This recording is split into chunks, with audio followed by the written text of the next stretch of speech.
कल हम चर्चा कर रहे थे कि कैसे हम अपना बहुत सा समय व्यर्थ गवाते हैं, व्यर्थ बातों में, जिनमें से एक बात है इम्प्रेशन से कनेक्टेड। हमारा इम्प्रेशन खराब ना हो जाए, हो गया तो कैसे ठीक हो, इत्यादि इत्यादि।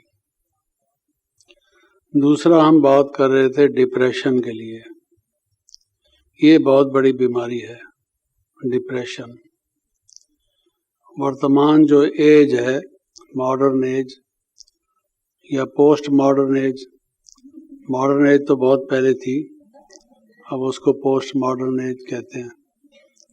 तो जो पोस्ट मॉडर्न एज है उसकी जो मेन किलर्स हैं, बीमारियों के जो मुख्य कारण हैं, टेंशन और डिप्रेशन मुख्य रूप से। ये बहुत हैं। दुख और अशांति का ये मूल कारण है। मनुष्य जो डिस्टर्ब्ड है, जिसको हम कहते हैं ये डिस्टर्ब्ड है, किसी व्यक्ति के लिए हम कई बार कहते हैं आज ये डिस्टर्ब्ड है। डिस्टर्ब्ड है का क्या मतलब है कि या इसको टेंशन है या इसको डिप्रेशन है, दोनों में से कुछ तो है। तो डिप्रेशन किस किस कारण से होता है, क्यों हम अपना टाइम उसमें वेस्ट करते हैं? खुशी का खजाना हमको बाबा दे रहे हैं, भगवान मिला तो सब कुछ मिल गया, पा लिया हमने जो पाना था, हम सबको यही कहते हैं। तो अपार खुशी के झूले में झूलने की बजाय डिप्रेशन क्यों? सब कुछ होते हुए भी वो कहते हैं ना, water water everywhere but no water to drink. ये वही वाली बात है। क्या वजह है कि इतनी हमको खुशी का सागर मिला देने के लिए और फिर भी हम वंचित हैं? शांति के सागर भगवान की संतान होकर भी अशांति में, उसका कारण क्या? तो उसके कई कारण हैं, जिनमें से एक है इच्छाओं की अपूर्ति। जब मनुष्य की ये इच्छा भी पूर्ण ना हो, चलो चला लेता है, दूसरी भी ना हो, तीसरी भी ना हो, कई इच्छाएं इकट्ठी हो जाएं और वो पूर्ण ना हो एक के बाद एक, तो व्यक्ति डिप्रेस्ड हो जाता है कि पता नहीं क्या है। जगह जगह जाके ज्योतिषी को हाथ दिखाएगा कि देखो तो सही मेरी रेखा में क्या चक्कर है, क्यों नहीं मुझे सफलता मिलती, असफलता क्यों मिलती है? टेवा बनवाएगा, जन्म पत्री बनवाएगा, किसी से पूछेगा, क्यों? है अपनी तकदीर बनाने वाला और कहता क्या है, मेरी किस्मत ही ऐसी है, किस्मत ही ऐसी है। किस्मत क्या? किस्मत। सवाल तो यह है किसकी मत पर चलते हो? हाँ, वो किस्मत ना सोचकर बार बार यही सोचेगा मेरी किस्मत ठीक नहीं, किसकी मत मुझे मिल रही है, किसकी मत पर मुझे चलना है, वो भूल जाता है। हम लकीएस्ट हैं दुनिया में। स्वयं तकदीर बनाने वाला भगवान हमारी तकदीर की रेखा खींच रहा है।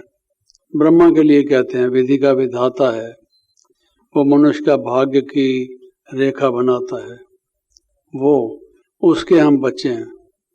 तो हमारा भाग्य कैसे खराब हो सकता है? प्रश्न ही नहीं होता। पहले तो मुहूर्त देखते हैं लोग, ये मुहूर्त किस में पैदा हुआ। ज्योतिषी लोग भी यही देखते हैं ना, मुहूर्त तिथि तारीख क्या है, यही देखते हैं। तो ब्रह्म मुहूर्त है ये। जब ब्रह्मा स्वयं इस सृष्टि में कार्य कर रहे हैं, ये ब्रह्म मुहूर्त है, अमृत वेला है, जब अमृत बांट रहे हैं। ये पुरुषोत्तम संगम युग है, धर्मव युग जिसको कहा जाता है, सबसे श्रेष्ठ। इससे ज्यादा अच्छा मुहूर्त क्या होगा?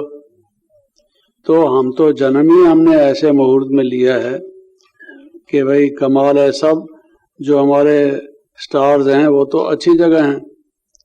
अरे स्टार्स क्या, पहली चीज तो यही भूल जाती है कि मैं खुद ही एक स्टार हूं। बाकी स्टार्स की जरूरत ही क्या है। तो ये जो भूल जाता है व्यक्ति को अपने भाग्य के बारे में कि मैं लकीएस्ट ऑन अर्थ हूँ। बाबा मुझे कहते हैं ये मेरा जो बच्चा है ये लकी स्टार है, लकी स्टार। वो स्टार्स को देखकर किसी के लक बताते हैं, लेकिन हम लकी स्टार हैं स्वयं। और इतना ही नहीं, दूसरों की तकदीर बनाने वाले हैं, दूसरों की तकदीर बनाने वाले हैं, ये याद रखिए। जब हम किसी को ज्ञान देते हैं, भगवान का परिचय देते हैं, गुणों को अपनाओ और बुराइयों को छोड़ो, उनको प्रेरणा ऐसी देते हैं, इंस्पायर करते हैं कि वो बुराइयों को छोड़ के अच्छे बने, उनका भाग्य बनता है ना। 21 जन्म के लिए भाग्य बनता है, कोई एक जन्म के लिए भी नहीं। तो हम भाग्य बनाने वाले हुए कि नहीं हैं बाबा, क्योंकि ज्ञान दिया हुआ उनका है। निमित्त हम बनते हैं, कमीशन तो हमको भी मिलेगा ना। तो इसलिए बाबा कहते हैं सेवा का मुकुट, सेवा का ताज पहनोगे तो आगे तभी स्वर्ण का जो ताज है रतन जड़ित वो भी पहनोगे। तो ये सोचना कि मेरी लाकी ठीक नहीं है, मेरी तकदीर ही ऐसी है, मेरी तो लुटिया ही डूब गई, ऐसे बार बार सोचना गलत, निहायत गलत। इसको नेगेटिव थिंकिंग कहते हैं। उस नेगेटिव थिंकिंग की भी तो कई बातें होती हैं, लेकिन ये तो सबसे ज्यादा नेगेटिव खराब है, अपने बारे में ऐसा सोचना। जबकि स्वयं साक्षात भगवान त्रिकालदर्शी, जो हम बच्चों के जन्म जन्मांतर की जन्म पत्री को जानते हैं, बाबा कहते हैं तुम अपने को साधारण समझते हो, मैं तुम्हारे सिर पर ताज देखता हूँ, तुम वही राजा राजा रानी हो, वही पूज्य इष्ट देवी देवता हो। स्वयं भगवान के मुख से ये शब्द निकलते हैं, हम उससे भी ज्यादा अक्लमंद हैं।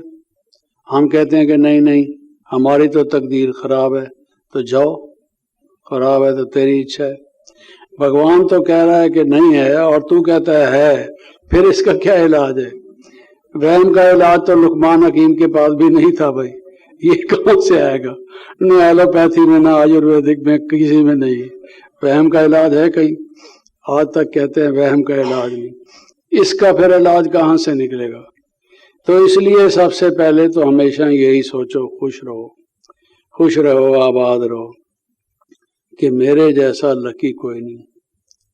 तकदीर खुल गई मेरी, खजाने की चाबी मेरे हाथ लग गई, बाबा ने मेरे भाग्य बना दिए, निश्चित हो गया, कल्प कल्पांतर के लिए निश्चित हो गया।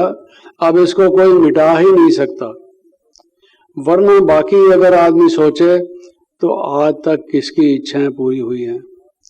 कोई एक व्यक्ति का इतिहास में नाम बताओ हमें, कोई संत महात्मा ऋषि मुनि, कोई मिलिट्री का आदमी, कोई कमांडर, कोई देश का राजा रानी, कोई भी जिसकी सब इच्छाएं पूरी हुई हो।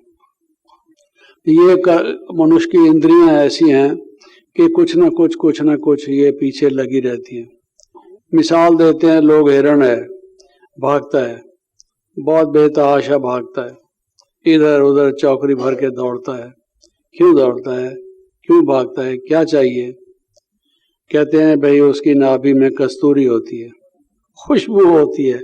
लोगों ने भी बड़ी रिसर्च की है, उसकी नाभि तक जाके पहुंचे, उसमें कस्तूरी होती है, उसको खुशबू आती है, उसके पीछे भागता है, खुशबू के पीछे, और होती वो नाभि में है। ये उस मूर्ख को पता नहीं, और बाहर भागता रहता है, भागता रहता है। होती है इच्छा पूरी, भागता रहता है, प्यास भी लगती है, थक भी जाता है, लेकिन भागता रहता है। अलेक्जेंडर था, उसने कितने देश फतह किए, कितनी बड़ी आर्मी का कमांडर था। कहते हैं उस जमाने में जब मीन्स ऑफ कम्युनिकेशन नहीं थे, अब तो माइक है, पहले माइक कहाँ था, उस जमाने में क्या था? तो इतनी बड़ी सेना को कमांड करना, एक बात दूसरे तक पहुंचाना, कैसा उसका एडमिनिस्ट्रेशन होगा, जो कन्वे करते होंगे मैसेज तत्क्षण एडवांस एक दूसरे को। तो one of the great marshals वो था, हिस्ट्री में। इतना जगह पर उसने विक्ट्री की, लेकिन इच्छाएं पूरी हुई नहीं। खुद मर गया, इच्छाएं पूरी हुई नहीं। कैसे मरा? जिन्होंने इतिहास पढ़ा है उनको पता होगा कि शराब पीता रहा, बहुत शराब पीता रहा। उसके डॉक्टरों ने कहा भाई तू बस कर, अगर और पिएगा तो हमारी जिम्मेवारी नहीं है, तेरा बचना मुश्किल है। लेकिन नहीं रुक सका, शराब पी के खत्म हो गया। इतना बड़ा, इतनी आर्मी को ऊपर कमांड किया, अपने ऊपर, अपने टेस्ट के ऊपर, टेस्ट बर्ड्स के ऊपर कमांड नहीं कर सका। इच्छा पूरी नहीं हुई, शराब पीने की इच्छा पूरी नहीं हुई। एक पी, दूसरा प्याला और चाहिए, तो वो तो इच्छा पूरी हुई नहीं। इच्छा पूरी होती ही नहीं। हर एक को देख लो आप कि जो जो भी ये संसार में इंद्रियों के वशीभूत हैं, हमको बाबा बनाते हैं इंद्रियों के वशीभूत से इंद्र बनाते हैं। इंद्र, बाबा कहते हैं मैं इंद्रप्रस्थ बना रहा हूं। इंद्रप्रस्थ, जहां इंद्र के वंश के लोग रहते हो। कौन से इंद्र के लोग के वश? जिन्होंने इंद्रियों पर विजय प्राप्त की है, उनकी नगरी बसा रहे हैं बाबा। ये सात्विक जो है ये इंद्रप्रस्थ है। या अभी की जो दुनिया है, जो मधुबन है, समझ लीजिए वो इंद्रप्रस्थ है, जहां पर इंद्रियों पर विजय प्राप्त की जाती है। जो इस तरह से करते हैं उनकी इच्छाएं कम होती हैं, और कम होते होते ना के बराबर रहती है। और जो समर्पित हो जाते हैं मन से पूर्ण रूप से, कुछ भी नहीं चाहिए, बिल्कुल नहीं चाहिए, बाबा के हवाले हैं, हम जैसा रखें हमको, हम उसमें राजी हैं उसकी रजा में, उनकी इच्छाएं समाप्त हो सकती है। वरना इच्छाएं मनुष्य को समाप्त कर देती है। दोनों में से एक तो मरता है। ये जो अन्न शब्द है संस्कृत में या हिंदी में, अन्न शब्द के दो मतलब होते हैं। मनुष्य जिसको खाता है वो अन्न है, जो मनुष्य को खाता है वो भी अन्न है। अन्न का मतलब जो खाया जाता हो या जो खा जाता हो, दोनों ही मतलब है। क्योंकि अन्न जब हम खाते हैं तो वो भी हमें खाता ही रहता है। हमारी अंतड़ियों को, हमारे स्टमक को, हमारे दांतों को आखिर घिसाता तो है, थोड़ा थोड़ा करके कुछ खत्म ही कर देता है। तो वो दोनों उसके भाव हैं। ऐसे ही इच्छाओं की हालत है। इच्छाएं मनुष्य को समाप्त कर देती। अगर मनुष्य उसको समाप्त नहीं करता तो ये हालत होती है। तो ये अगर हम समझ लें भाई हमारी इच्छाएं पूरी नहीं हुई, इच्छाएं पूरी नहीं हुई, कौन सी इच्छा है? अगर ये एक इच्छा हो जाए कि मैं कोई इच्छा नहीं करूंगा, इच्छा ही करनी है तो जाओ एक इच्छा करो। क्या इच्छा करो? कि मेरी कोई इच्छा नहीं, ये इच्छा कर लो, ये इच्छा कर लो। ये सब इच्छाओं की माँ है। एक इच्छा कर ली, उसमें सब समा गए, खत्म हो गया। फिर डिप्रेशन नहीं होगा, वो आजाद होगा, बिल्कुल उसका मन फ्री होगा, जंप करेगा, जंप, क्योंकि उसको कुछ चाहिए नहीं। जब तक बेगर नहीं बने प्रिंस बन नहीं सकते, बाबा कहते हैं। और अगर तुम इस दुनिया में ही प्रिंस बनना चाहोगे, बन लो। यहाँ के प्रिंसेस को ही देख लो क्या हालत है। अभी तक उम्मीद लगाए बैठे हैं कि एक दिन हम किंग बन जाएंगे। अभी वो 50वीं बरसी आ रही है उसकी, उसके बाद शायद हमारा दांव लगेगा। फिर भी लोग कहते हैं नहीं नहीं, इसकी बजाय तो इसके बेटे को बिठाओ, विलियम है क्या नाम है, वो बेटर है। फिर भी ये क्या है ये बताओ, ये प्रिंस बन गए। हम हैं बेताज बादशाह, बेफिक्र बादशाह, जिसको बाबा कहते हैं बेफिक्र बादशाह। बाकी सामने तो कांटों के ताज पहने हुए हैं, फिक्र तो उनके दामनगीर है, उनके साथ लगा हुआ है। फिक्र के बिना कौन है? तो हम लोग ऐसे फकीर हैं, मस्त कलंदर हैं, जिनको कोई फिक्र नहीं, चिंता का सवाल ही नहीं। समाप्त हो गए वो दिन, हमारे जीवन के बहुत पीछे रह गए जब किसी को चिंता होती है। तो ऐसे डिप्रेशन दूर होगा जब हम इस तरह से सोचें कि हमें कुछ भी नहीं चाहिए, बाबा के यहाँ उसने माला माल कर दिया हमें, वो एक गीत है ना, बाबा आपने कमाल कर दिया, माला माल कर दिया। वास्तव में अगर उसको गाया जाता है, सुना जाता है, जो डिप्रेशन के मूड में है उसको वो बजा दो तो ठीक रहेगा। फिर कई कहते हैं जी हमें लॉस हो गया, कहीं हम डिफीट खा गए, हार हमारी हो गई। होता है जीवन में, कई दफा मनुष्य को बिजनेस में लॉस होता है और किसी काम में, और कई लोग तो ऐसे होते हैं बेचारों के दिनों का फेर होता है, जिस काम में हाथ डालते हैं वो उल्टा ही जाता है, नुकसान ही होता है। अच्छा सोचकर करना शुरू करते हैं, प्रॉस्पेक्ट्स उसके, फ्यूचर उसका बेटर दिखाई देता है कि ये अच्छा रिजल्ट निकलेगा, निकलता उसका कुछ रिवर्स है। जिस काम में हाथ डालते हैं वो चौपट हो जाता है, और वही कार्य दूसरा कोई करता है, उसी के नजदीक उसका चलता है। दो आदमियों की दुकान है, एक ही चीज की दुकान है, ड्राई क्लीनिंग की दुकान है, चलो ऐसे ही मान लो। एक आदमी की यहाँ, दूसरे आदमी की दो दुकान छोड़ के उसकी भी ड्राई क्लीनिंग की दुकान है। धुलाई वो भी अच्छी करता है, वो भी वैसे ही करता है। मशीनें वही हैं, कारीगर जानकार हैं, कोई दिक्कत की फर्क नहीं है। वो हाथ पर हाथ रखकर खड़ा है कि कोई कस्टमर आएगा, और उधर लोग क्यों में खड़े हैं। क्या कारण है? जैसे डॉक्टर लोग कहते हैं इस बीमारी को हम डायग्नोज नहीं कर सकते, इसका कारण हमें नहीं मालूम, इसका कारण भी लोग कहते हैं हमें नहीं मालूम। क्या बात है?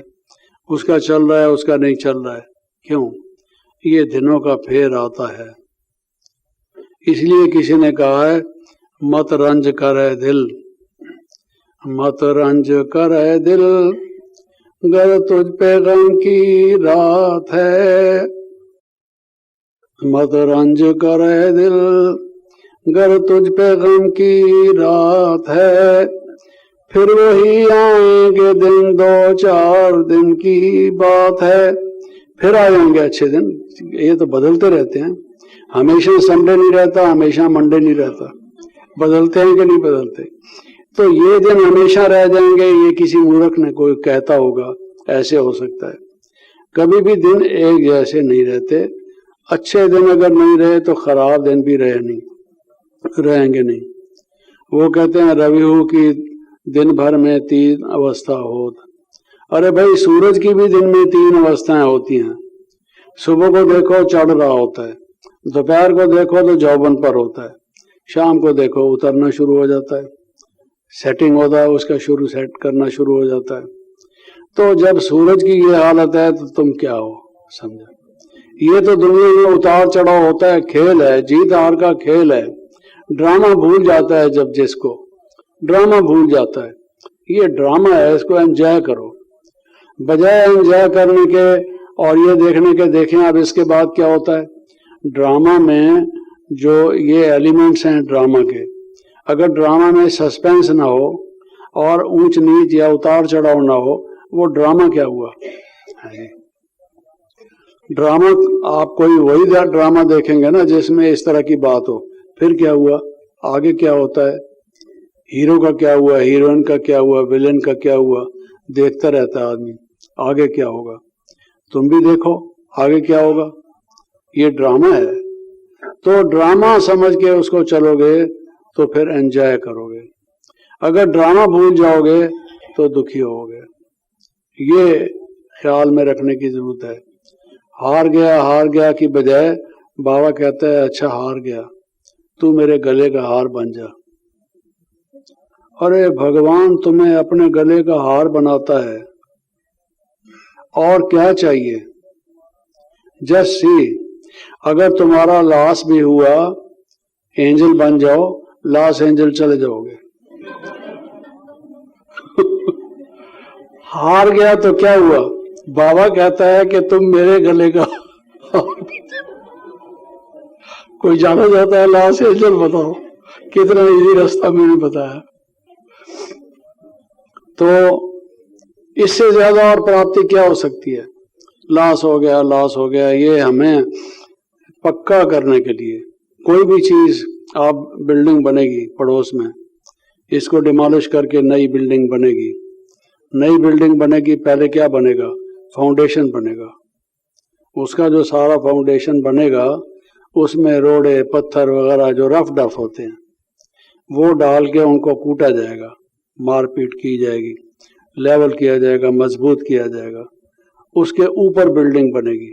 होगा क्या नहीं होगा? तो ऊपर तो बड़ी शानदार बिल्डिंग बनेगी, आर्किटेक्ट ने बनाई, उसका पर्सपेक्टिव अच्छा बनाया, उसका फ्रंट एलिवेशन अच्छा बनाया, ब्यूटीफुल गुड लुकिंग बिल्डिंग है। नीचे क्या है?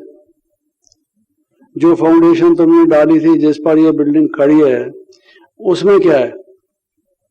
ये रफ डफ। ये दुनिया में रफ डफ चीजें आती हैं पक्का करने के लिए हमारी फाउंडेशन को, और हम घबराते हैं। ये हमारी फाउंडेशन पक्की होती है ये सोचकर। बाबा जो कहते हैं पॉजिटिव सोचो, तो ये सोचो कि ये जो सारे आ रहे हैं, बाबा कहता है अंगद की तरह से उसको, उसने कहा कि मैं राम को जीतूंगा। उसने कहा राम को क्या, तू मेरी टांग तो हिला के दिखा। राम तो बहुत बड़ी बात है, वो तो बाद में बात करना। ये पड़ी है टांग, हिला इसको।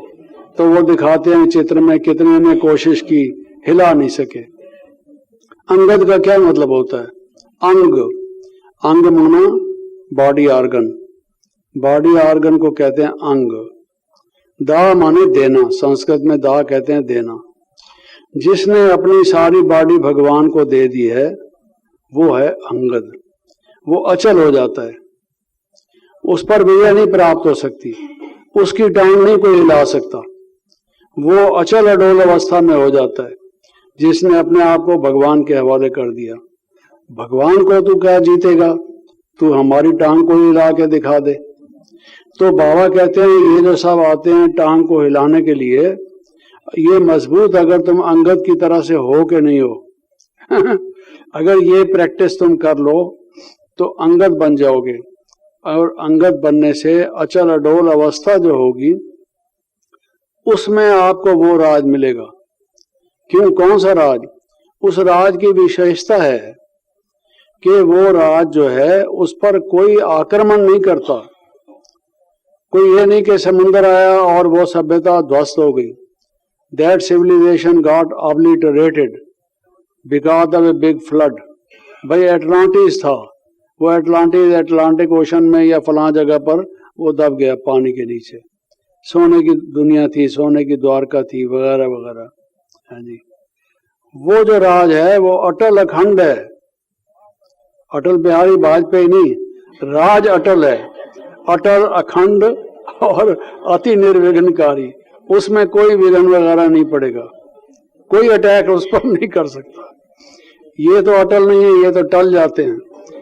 आप रोज पढ़ते होंगे अखबार में कितनी बातें कही, ह्यूमन राइट्स की बात कही, उनके लिए पार्लियामेंट में एक्ट पास कराएंगे, जब वो आता है तो टल जाते हैं।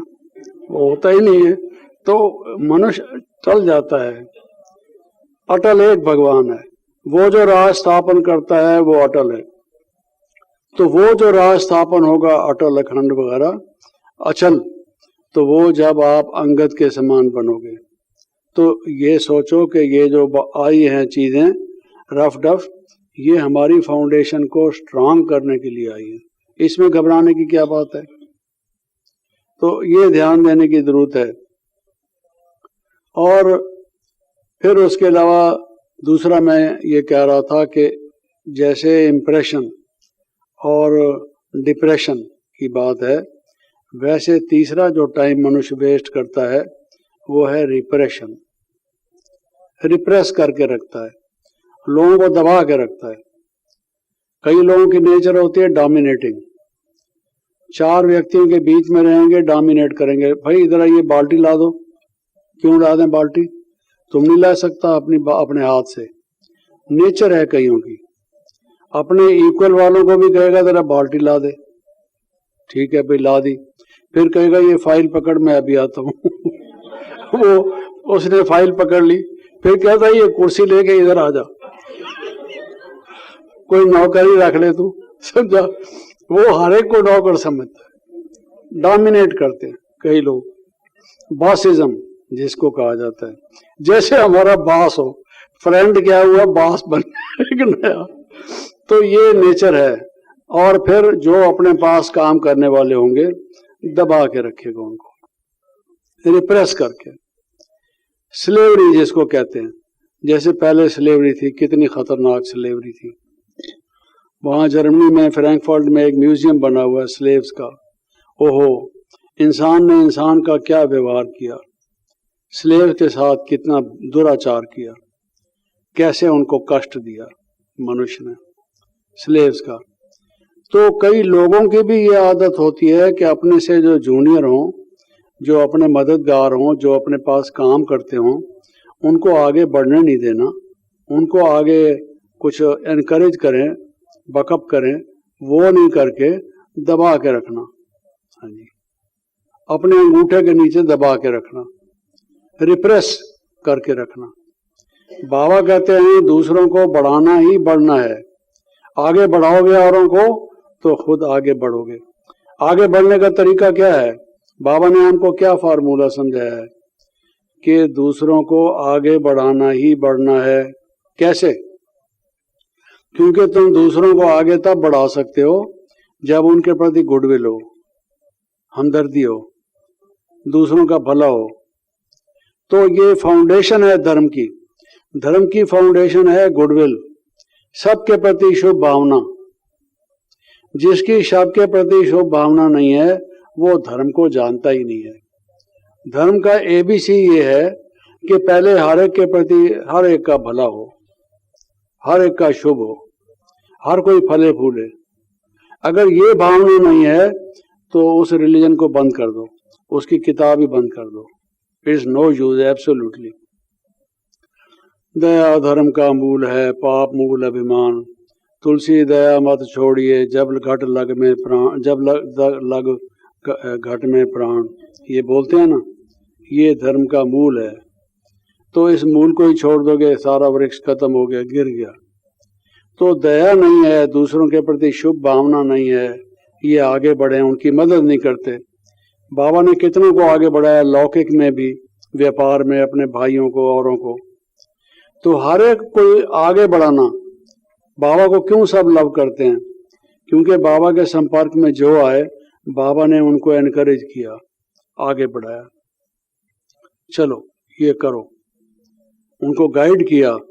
लेकिन कई लोग ऐसे होते हैं ये हमसे आगे न बढ़ जाए, खतरा होता है उनको, अपना खतरा, सिक्योरिटी है उनकी कि ये हमसे आगे बढ़ गया, हम सेकंड ग्रेड हो जाएंगे, ये फर्स्ट ग्रेड हो जाएगा।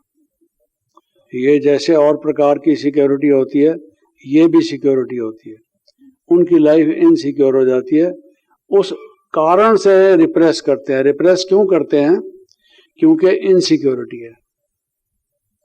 और दूसरे को टॉर्चर करना, दुख देना, जो दुख देता है उसका क्या नतीजा निकलता है? हम भाई भाई हैं, ये विश्व हमारा परिवार है, एक बाप की संतान है।